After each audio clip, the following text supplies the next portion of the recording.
Hey guys, how's it going? It's Jack here, also known as Marley G. And today we're just having a look at something a little bit different. So it's not along the lines of the stuff that I've usually been, making and working on. It's more along the lines of dark wave, or it's much more synth heavy, and that's because it's audio for a game, like a soundtrack for a game. It's nothing like too serious. It's just one track that's going to be split up and used, in a bunch of different ways.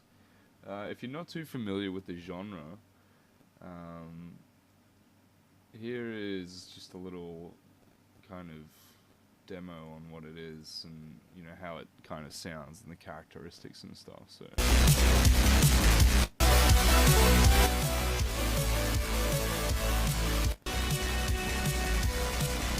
yeah, it's very dark, very kind of crunchy, and so there's a lot of like distortion and all that cool stuff. And so yeah, the general gist of this of the game that we're doing is like having it in two sections, so like a really chilled out, like kind of ambient section, and then like a really hectic section where running away from cops or driving away from cops or something like that. Um, and so yeah, we've got this first section here. There's not much to it at all.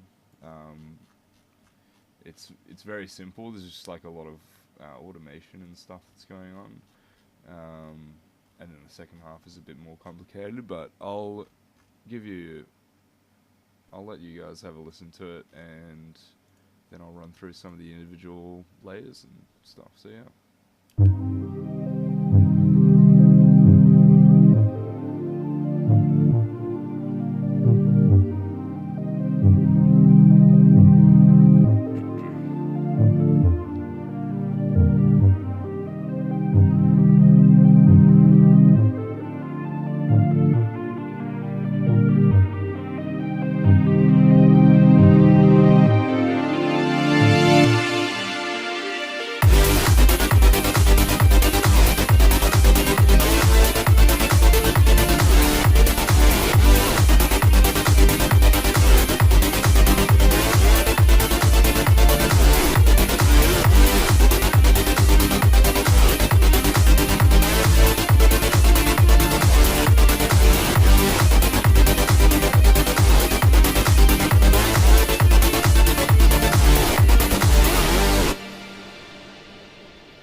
So yeah, that's pretty much the whole thing. Well, yeah, that is that is the whole thing. So I guess I'll just go through each layer or each track and show you how it was made. And so we'll start with the intro first. So first we've got this ARP, and basically that was just built using chords from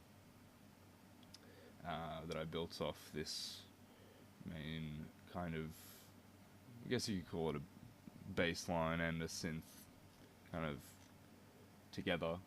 But yeah, so this built the chord progression, so that's in G,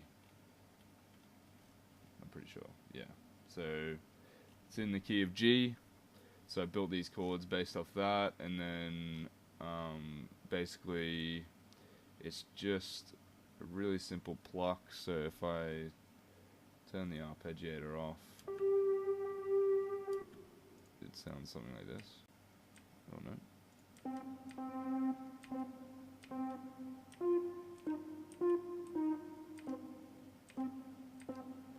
And so yeah, when you turn the arpeggiator on, and this is on random as well, so but random once, so once it randomizes, it sticks to kind of the same pattern that it randomizes to, instead of just being completely random. So each time it plays, it'll be a little bit different, which I think is pretty cool. You never know what you're gonna get, and with an arpeggiator, you can't really go wrong. So yeah, there's a simple sound. It's in mono, which makes the arpeggiator actually work properly, because it's if I turn off mono. Which kind of sounds a bit weird. But this makes it into, you know, your proper pluck. And then it's just got a bunch of shit like compression, bit of distortion, bit of dimension for stereo width, distortion, EQ to cut out the low end just so that, you know, it doesn't interfere with any bass or anything like that. Filter on top with a filter that is just slightly modulated by this envelope. Yeah,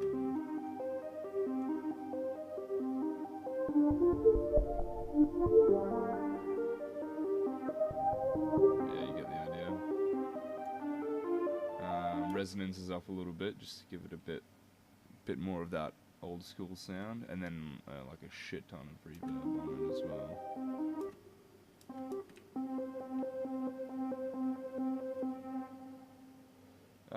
So yeah, and then moving down to and then so that's just got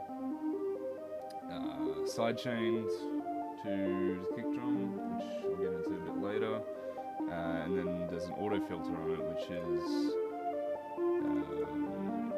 is just slowly automating up, as you can see there, and you can hear it as well, and see it here. And then, so next we've got the chords, or it's like a big pad.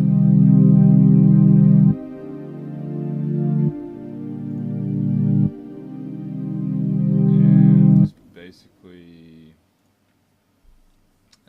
so this is just a,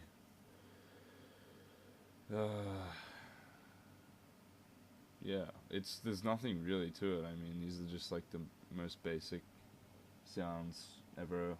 It's just more about like processing and that sort of stuff, and yeah, reverb, just drowning it in fucking reverb. But you got sub layer, which is a sine wave, sorry, and it's going directly out, which means it won't be affected by, you know, your compressor or your filter or reverb. And then you've also got these two sawtooth waves, and basically they've just got heaps of different layers of unison. This one's also an octave higher, so you get this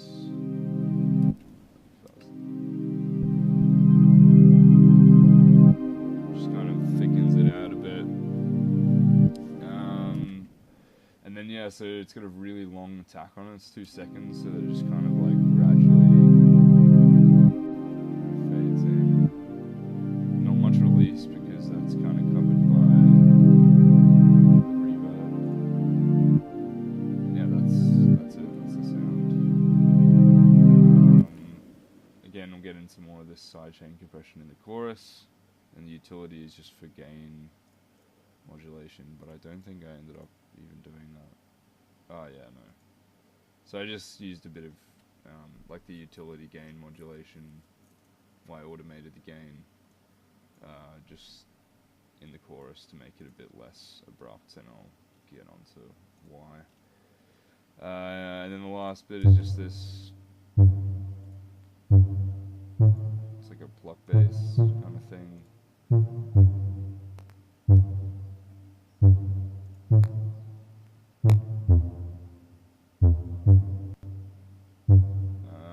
Yeah, super simple. That's just a sawtooth wave with a LFO on the, so this is set up as an envelope, and I've put that on this filter here, and so basically it shoots up really quickly and then just comes back down. There's a compressor to get like a different kind of characteristic, a bit of distortion, and then reverb, and I've cut the lows quite significantly so that there's no, you know, reverb on the low end, which would just muddy it up and make it sound like shit. And then it's in mono as well. Yeah, so that's all the layers of the intro.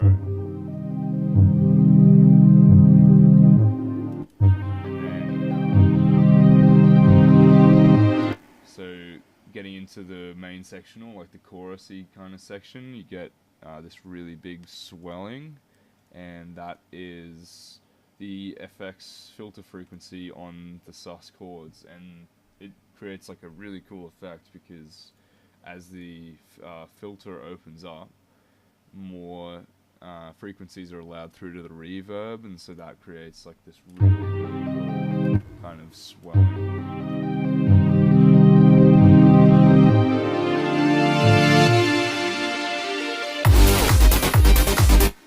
And then, so getting into the main section, so we've got a few different elements going on here. I'll just go over the ones that we have talked about. So the ARP in this section is, instead of being 1/8 that it was before in terms of rate, it's now 1/16, so it's going a lot faster. The sus chords, and obviously these are sidechain compressed to the kick drum, so the kick drum just punches through. This is pretty much identical, except obviously the gain's been reduced, because if it wasn't, it's obnoxiously loud. And it also cuts off at, you know, each bar instead of what it was before, which was something like this. Because it just swells up a bit too much.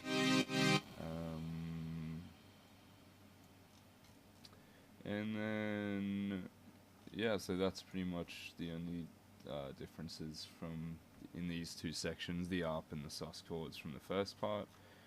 And so, yeah, then we've got drums, which is just super simple. I just put it in a drum rack. I think this is like a preset one as well. It's super simple. So basically, you've got closed hi-hat. That's just running on every, what's that, like 16th? 32nd. 16th. And then you've got a kick on every quarter. You've got a clap on the 2 and 4. But kind of, you gotta push this clap back a little bit behind the snare, so you get this. Cool, like if it was just it gets this kind of like cool effect on it. And then yeah, just a ride cymbal and the kick drum, which is super punchy, super clean, which is great for the genre. Again, this isn't like any, you know, crazy samples or anything. This is just a preset drum rack in Ableton. It's nothing amazing, nothing fancy. Yeah, and so pretty much everything in the chorus section is sidechain to this this kick here.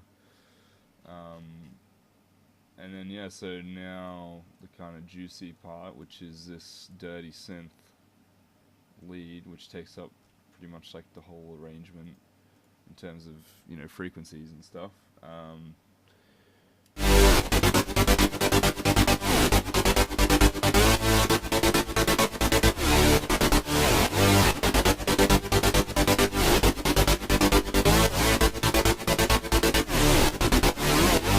So yeah, you get just like super crunchy and stuff, but the main way that it's built is through just layering a lot of layering. So started with the bass,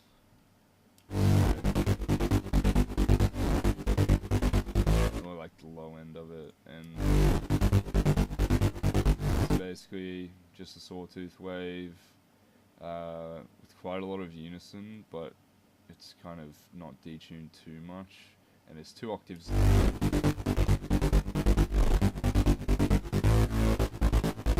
And it's just super distorted, and that's basically how you get the characteristic. But then, obviously, that kind of gliding, and that's given by being in mono with a bit of legato, with legato on, sorry. Always checked in serum, and then your portamento time around like 60 seconds or something, 60 milliseconds, sorry. So like you get this really cool glide effect just by chucking in kind of random notes, you know, like at the end of the note. So you get like, you can hear it gliding down and then quickly jumping back up.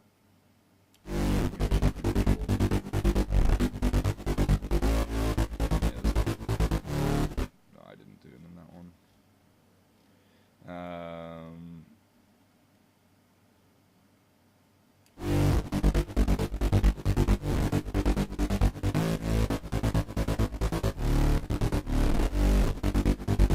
Yeah, so obviously the sidechain compression adds a lot to it as well, because it is, so this group is being sidechain compressed, and then, yeah, so yeah, that...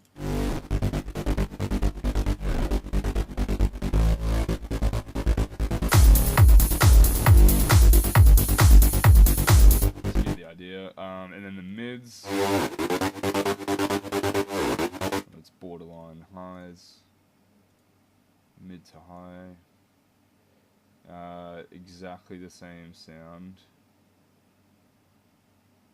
pretty much identical, except I've just EQ'd out everything under 100 hertz, and the distortion is a little bit different. I've put it a bit higher up so that it's distorting different things, so when you put them together it creates this like really kind of cool effect. And these are also, so that's a G3 and that's a G2, so they are pitched up, you know, 1 octave higher, and then you've got this last, yeah, and that's very high. So this one has, I put like a lot more kind of processing on it, but yeah, it's a sawtooth wave with unison, mono legato, portamento always, just like the other one. But this one has more hyper on it, and I don't think it doesn't have any dimension on it. So it's just to give it a bit of width, and then EQ out everything below just like around 1,000, or this one's at 850. But that's just so it doesn't interfere as much with the midsection. And then a lot of high-end distortion, multi-band compression, because I thought that's just gives it kind of like a different crunch, and then reverb, which you can kind of hear. But yeah, so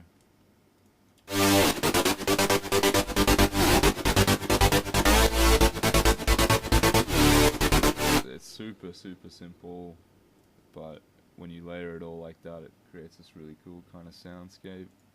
You can mix it up as well.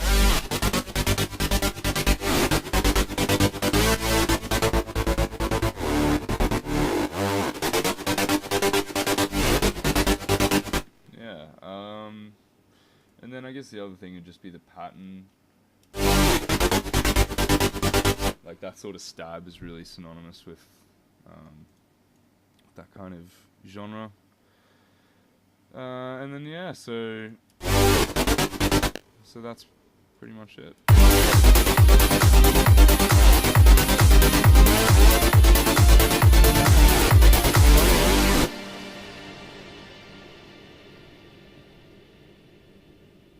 it's really, really simple. Yeah, I guess there's not much more to it. I'll be posting an updated video when the game is a bit closer to completion and, you know, we've done a bit more work on it. But yeah, other than that, it's pretty much it. Thank you very much for watching. If you have any more questions, you can just shoot me a message or write a comment or something like that. But yeah, hope you enjoyed the video, and I'll see you later.